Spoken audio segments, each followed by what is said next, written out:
মানাস কিচেনে স্বাগতম জানাচ্ছি। মুচমুচে মজাদার চিকেন আলুর চপ তৈরি করে দেখাবো।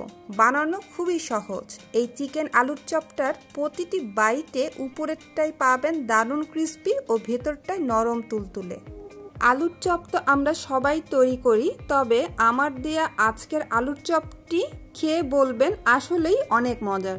সাথে কিছু টিপস থাকবে কিভাবে আলুর চপের উপরের অংশ দারুণ ক্রিস্পি ও ভিতরেরটা দারুণ তুলতুলে থাকবে। তাহলে চলুন দেখে নিই আজকের চিকেন আলুর চপের রেসিপিটি। আলুর চপটি বানানোর জন্য আলু লাগবে। এখানে আমি 2টা আলু নিয়েছি মাঝারি সাইজের। এবার উপরের ছালটা ছিলে ফেলছি। ছাল ছিলে ফেলার পর আমি টুকরা টুকরা করে নিচ্ছি। এটা ছোট বড় টুকরা করলে কোনো সমস্যা নাই, কারণ এই আলুটা আমি সিদ্ধ করব। এবার একটা পানি ভর্তি বাটিতে আমি আলুগুলো নিয়ে নিচ্ছি আর ধুয়ে নিচ্ছি। এভাবে 3 বার ধুবো। ধুয়ে নেওয়ার পর একটা হাঁড়িতে নিয়েছি আলুগুলো। 1/2 কাপ পরিমাণ পানি দিয়ে দিলাম আর দিয়ে দিচ্ছি অর্ধেকটা ক্যাপসিকাম লম্বা চিকন করে কেটে নিয়েছি। বড় সাইজের ক্যাপসিকাম নিয়ে আমি তার অর্ধেকটা কেটে নিয়েছি, এভাবে স্লাইস করে নিয়েছি লম্বা লম্বি করে। 1 চা চামচ পরিমাণ লবণ দিয়ে দিচ্ছি।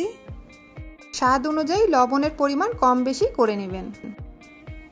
1 চা চামচ পরিমাণ জিরার গুঁড়া দিচ্ছি আর 1 টেবিল চামচ পরিমাণ মরিচের গুঁড়া দিচ্ছি। ঝালটা কম বেশি করে নেবেন। সব কিছু মিশিয়ে নিচ্ছি ভালোভাবে। মাঝারি আঁচে এটা রান্না করব। ঢাকনা দিয়ে ঢেকে দিচ্ছি আর ওয়েট করছি আলুটা সিদ্ধ হওয়া পর্যন্ত আর পানিটা শুকিয়ে যাওয়া পর্যন্ত। আলুটা সিদ্ধ হতে হতে এদিকে আমি আরেকটা কাজ করে নিচ্ছি। আলুর চপে আমি মুরগির মাংস পুর হিসেবে ব্যবহার করব, তাই এখানে আমি মুরগির বুকের মাংস থেকে অর্ধেকটা কেটে নিয়ে লম্বা লম্বা স্লাইস করে কেটে নিচ্ছি। এখানে চিকেনের ব্রেস্ট 200 গ্রামের মতো আছে। আমি মাংসগুলো কেটে নেওয়ার পর ভালোভাবে ধুয়ে নেব। ধুয়ে নেওয়ার পর একটা ফ্রাই প্যানে তুলে নিচ্ছি। নেওয়ার পর 1/2 চামচ পরিমাণ লবণ দিচ্ছি, 1 চা চামচ মরিচের গুঁড়া, 1/4 চা চামচ হলুদের গুঁড়া, 1/4 চা চামচ করে আদা আর রসুন বাটা, 1/2 চামচ জিরার গুঁড়া। এবার 1/4 চা চামচ পরিমাণ এলাচের গুঁড়া দিয়ে দিলাম।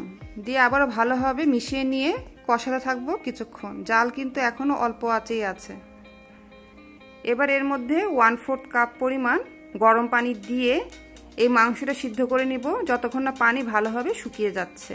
ঢাকনাতে ঢেকে দিচ্ছি আর ওয়েট করছি মাংসটা সিদ্ধ হওয়া পর্যন্ত।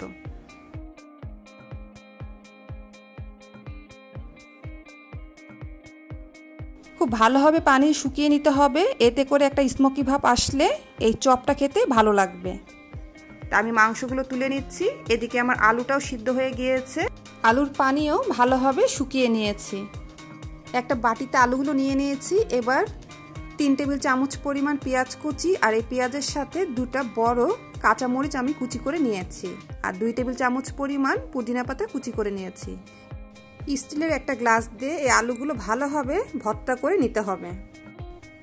আলুর ভর্তাটা যতটা সফট হবে চপটাও ততখানি তুলতুলে হবে, এই জন্য খুব ভালোভাবে এটা মথে নিতে হবে। দেখতেই পাচ্ছেন কতটা সফট হয়েছে, অনেকটা আটার ডোয়ের মতো হবে।